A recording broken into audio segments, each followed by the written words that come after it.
Hello everyone. India में ज़्यादातर चीज़ें बहुत ज़्यादा यूज़ की जाती हैं। जो सामान ले जाने के लिए जो ट्रक या ट्रैक्टर्स हैं वो ओवरलोडेड होते हैं, ओवर यूज़ किया जाता है उसके स्किल्स का। यहाँ पे जो लोग हैं, जो मज़दूर हैं, उनको ओवर यूज़ किया जाता है और कई तरीके की तमाम चीज़ें हैं जिनका कि यूज़ बहुत ज़्यादा होता है। लेकिन एक चीज़ जो अंडर यूटिलाइज होती है वो होती है टैलेंट।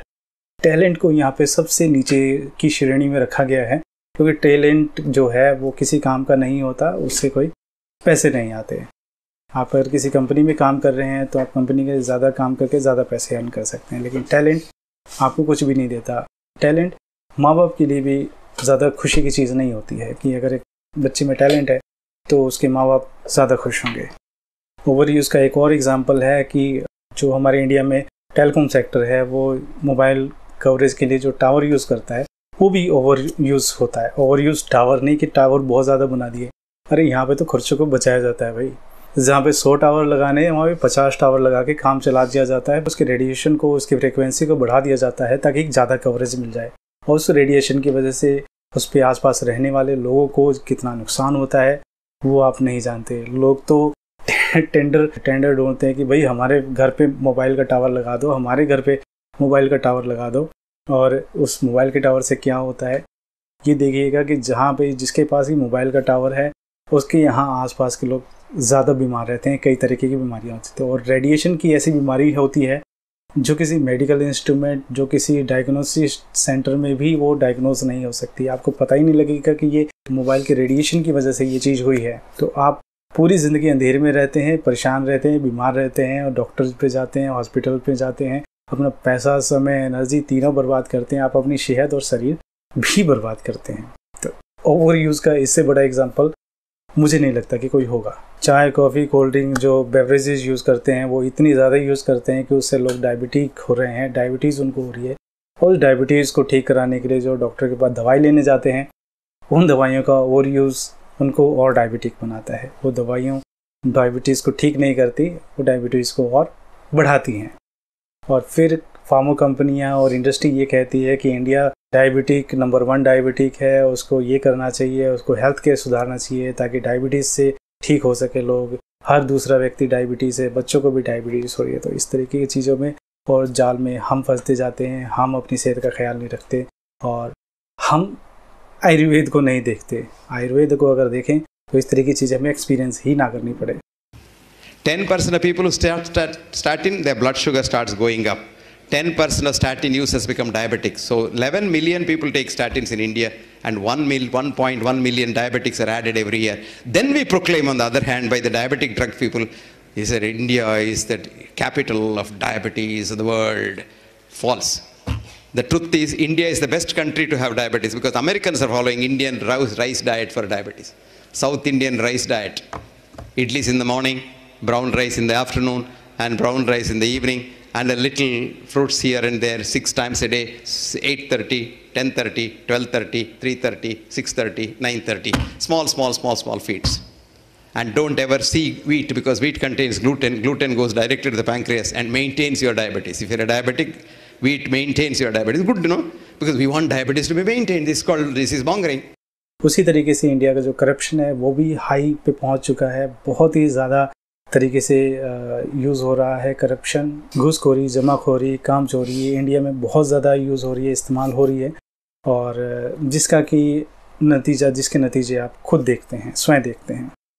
भ्रष्टाचार, करप्शन, स्कैम, घोटाले, ये तो इंडिया का टाइटल बन चुकी हैं कि corruption is equivalent to India, भ्रष्टाचार इज़ इक्वलेंट टू इंडिया, घोटाला इज़ इक्वलेंट टू इंडिया।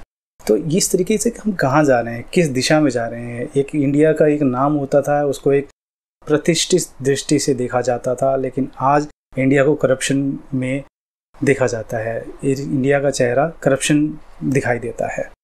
तो अब कल ही की बात देख लीजिए, 12 लोगों को अरेस्ट कर लिया गया सिर्फ इस वजह से क्योंकि उन्होंने पोस्ट कर दिया कि हमारे बच्चों को लगाने वाली वैक्सीन विदेश क्यों भेजी गई। तो इस तरीके के सवाल एक जनता अपने प्रशासन से नहीं कर सकती है और उनमें धाराएं लगा के, और किस तरीके की धारा लगाएं कि उनको आपने अंदर कर दिया। तो इस तरीके का है कि प्रशासन कोई सवाल ना पूछ सके आम नागरिक को कोई अधिकार नहीं है, उनको सवाल पूछने का क्यों अधिकार नहीं है भाई? हमारे प्रधानमंत्री से जब ये कहते हैं कि हर व्यक्ति, एक नागरिक, एक बच्चा भी सवाल पूछ सकता है, तो ये सवाल पूछने पे उनको इस तरीके से क्यों प्रताड़ित किया जाता है?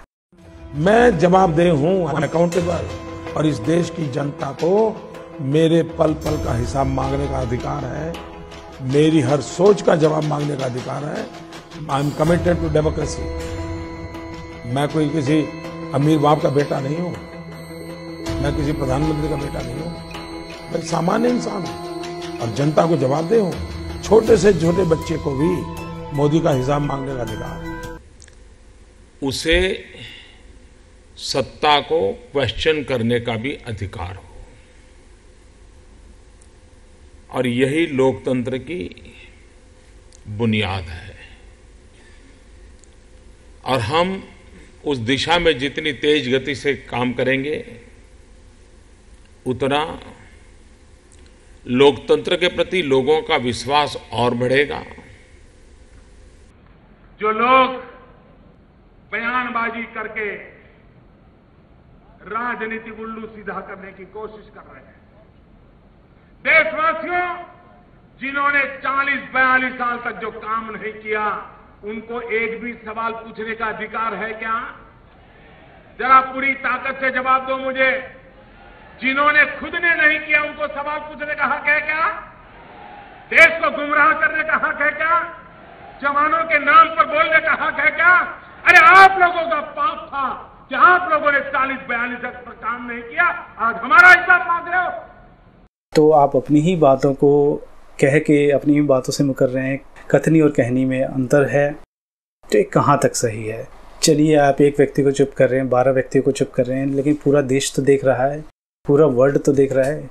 हिंदी समझने वाले लोग सिर्फ इंडिया में नहीं, इंडिया से बाहर भी हैं, तो वो देखते हैं तो आपकी छवि क्या है, आपकी इमेज क्या रह जाती है।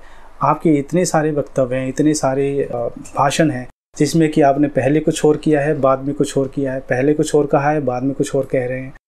आप एक चीज़ के लिए मना कर रहे हैं कि ये चीज़ नहीं होनी चाहिए और बाद में उसी चीज़ को लागू कर रहे हैं। तो इस तरीके की चीज़ें, दोहरी राजनीति, दोहरी नीति, दोहरा कथन और दोहरा व्यवहार नहीं चलेगा, और अगर चलेगा तो वो आपके लिए नुकसानदेह होगा। ट्रैफिक के चालान हो रहे हैं, वो अननेसेसरली बहुत ज़्यादा हो रहे हैं। चालान का अमाउंट बहुत ज़्यादा है। किस किस तरीके की चीज़ों पे कहाँ कहाँ चालान्स हैं, वो चालान्स हैं। मास्क के चालान्स हैं, 10-10 हज़ार के मास्क के चालान्स हो गए हैं भाई। एक चीज़ को ज़बरदस्ती कंपलसरी बना के आप मास्क के चालान से पैसा वसूल रहे हैं। सरकार के पास पैसा नहीं है, लोगों के पास पैसा नहीं है, लेकिन चालान से आप पैसा वसूलने की कोशिश कर रहे हैं। हेल्थ मिनिस्ट्री की वेबसाइट पे लिखा हुआ है कि स्वस्थ व्यक्तियों को मास्क पहनने की ज़रूरत नहीं है, लेकिन दूसरी तरफ पुलिस मास्क के लिए चालान काट रही है और पैसा वसूल रही है। अब ये चालान और ये पैसा सरकार तक जा रहा है या कहाँ जा रहा है, ये हमें भी नहीं पता। क्यों? क्योंकि उसको पूछने के लिए कोई व्यक्ति सवाल ही नहीं उठाता। पुलिस से ये नहीं पूछता है कि आप ड्यूटी पर हैं या नहीं हैं। ड्यूटी पर अगर नहीं है तो चालान किस लिए काट सकते हैं। दुकानदारों का चालान कटता है, दुकानदारों का ज़मीन का चालान इसलिए कटता है क्योंकि उन्होंने दुकान निर्धारित समय के बाद खोल रखी है। अरे पुलिस वालों को कहाँ है अधिकार चालान का? ये तो म्युनिसिपल कॉरपोरेशन का काम है, दुकान ऑफिसेज को बंद करने का या उस पर क्वेश्चन उठाने का। पुलिस वाला इतने मल्टीपल रोल निभा रहा है। पुलिस वाला चोरों को पकड़ रहा है, पुलिस वाला सब्जी के ठेले गिरा रहा है, पुलिस वाला ट्रैफिक के चालान काट रहा है, पुलिस वाला दुकानों के चालान काट रहा है, पुलिस वाला ही हर तरीके की चीज़ कर रहा है। तो मतलब multiple role of a police India में ही देखा जा सकता है। विदेशों में पुलिस सिर्फ अपना एक ही काम करती है, लेकिन यहाँ पे इतने सारे काम करिए, इतना सारा बर्डन, और फिर पुलिस वालों की सैलरी, फिर इसके हिसाब से तो पुलिस वालों को जो पैसे मिलते हैं, जो सैलरी मिलती है, वो तो बहुत कम है। पुलिस को तो एक मिनिस्टर से भी ज़्यादा सैलरी मिलनी चाहिए, क्योंकि वो बहुत ज़्यादा काम कर रहा है, मल्टीपल काम कर रहा है। तो इस तरीके से चीज़ों का ओवर यूज़, अधिकता जो है, किसी चीज़ की अधिकता किस तरीके से नुकसानदेह होती है, वो इन चीज़ों से देख के पता चलता है। इंडिया सबसे ज़्यादा प्रोडक्शन करता है दवाइयों का, सबसे ज़्यादा कंज्यूमर भी है दवाइयों का। दवाइयाँ बहुत ज़्यादा यूज़ करके हम अपनी लाइफ में ला के हम अपनी लाइफ को और ज़्यादा वर्ष बना रहे हैं। हर दवाई के साथ, हर रोग के साथ एंटीबायोटिक ज़रूरी है। एंटीबायोटिक खाने से हम डायबिटिक बन रहे हैं, कैंसर हो रहा है, हमें इम्यूनिटी कम हो रही है, और उस इम्यूनिटी को बढ़ाने के लिए फिर हम दवाइयाँ खा रहे हैं और फिर हम इम्यूनिटी को ख़राब कर रहे हैं। और डॉक्टर ये चीज़ आपको नहीं बताता, क्योंकि अगर वो बता देगा आपकी इम्यूनिटी स्ट्रांग हो जाएगी, आप बीमार नहीं पड़ोगे, उसके पास नहीं जाओगे, तो उसके घर में दाल रोटी कहाँ से आएगी? अरे दाल रोटी कहने के लिए होती है और सारी चीज़ें कहाँ से आएंगी? तो इस तरीके से आप अपनी टाइम, एनर्जी, पैसा तीनों बर्बाद करके दूसरों को अमीर बना रहे हो और फिर कह रहे हो कि दूसरा हम गरीब क्यों हैं। वो आपकी बेवकूफ़ी की वजह से वो लोग अमीर बन रहे हैं। तो किसी को बेवकूफ़ बना के पैसा कमाया जाता है आज के समय में। तो बेवकूफ़ बनने से बचिए, अपने आप को नॉलेज दीजिए, आयुर्वेद को अपनाइए। 80, 85, 90% बीमारियाँ आप खुद से ठीक कीजिए और लाइलाज बीमारियों का भी इलाज आप खुद कर सकते हैं। किसी विशेषज्ञ की ज़रूरत नहीं है आपको उन चीज़ों के लिए। जब कैंसर तक ठीक कर सकते हैं आप, तो अब कैंसर से बड़ी कौन सी चीज़ होगी? तो कैंसर तक का इलाज अगर आप खुद कर सकते हैं तो फिर मेरे ख्याल से किसी डॉक्टर के पास या हॉस्पिटल में जाने की आपको ज़रूरत नहीं है। ये चीज़ें आपको कई बार लगता होगा कि मैं बार बार हर वीडियो में रिपीट कर रहा हूँ, लेकिन ऐसा नहीं है। जहाँ पे इस तरीके की बात आती है डॉक्टर बनने की, अपना डॉक्टर खुद बनने की, 80-85% बीमारियाँ का इलाज खुद करने की, वहाँ पे ये बात बोलता हूँ। हो सकता है कि ये आपको ज़्यादातर वीडियो में देखने को मिले, सुनने को मिले, बट ये चीज़ ज़रूरी है। जिस तरीके से आज कोरोना वायरस आपके बच्चों के दिमाग में, खून तक में बस गया कि corona virus is a deadlier disease, और कोरोना वायरस से बचने के लिए आप हैंड सैनिटाइज कर रहे हो, आप हाथ धो रहे हो, मास्क लगा रहे हो, सोशल डिस्टेंसिंग कर रहे हो, चीज़ों को टच करने से बच रहे हो, लोगों से मिलने के लिए बच रहे हो। अरे कल को ये ना पता चले कि अगर गाइडलाइन आ जाती है कि आप फ़ोन पे बात ना करें संक्रमित व्यक्ति से, वरना आपको कोरोना फ़ोन के थ्रू भी हो सकता है, तो लोग इतने बेवकूफ़ हैं कि वो फ़ोन करना भी बंद कर देंगे। लोगों की बुद्धि इतनी क्षीण हो चुकी है कि वो इस चीज़ पे भी विश्वास करेंगे और वो फ़ोन नहीं करेंगे। अगर वो कोई संक्रमित व्यक्ति है, अगर मेरा कोई दोस्त संक्रमित है, तो मैं उसका हालचाल पूछने के लिए फ़ोन भी नहीं करूँगा, क्योंकि उससे आ सकता है। अब एयरबोर्न कोरोना वायरस है कि हवा में फैल गया, अब वो ये कह सकते हैं वो टेक्नोलॉजी में चलने गया है।